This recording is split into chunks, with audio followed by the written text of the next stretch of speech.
Hi guys, Montgomery Burns here from Supertech Electronics, and we're going to show you how to remove a rear entertainment screen from your Sahara, Toyota Sahara.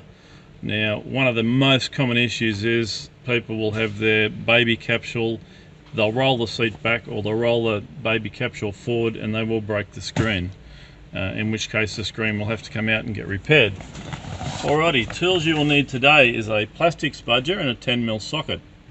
Okay, so we're going to start by flipping the screen up to give us access to this plastic panel, and then we're going to get our plastic spudger in there and just remove this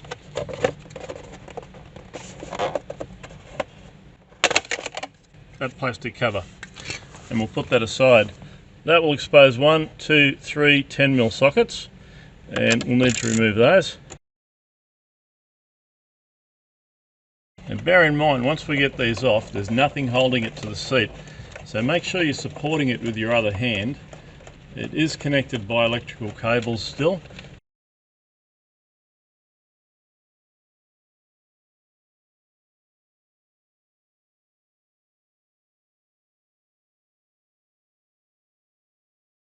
Okay, now at this stage, now that all the nuts are taken off, I find it easier just to take it off and roll it down, support it with your other hand, and that little center pin there will need to be pushed and that plug will come out, and that one's the same.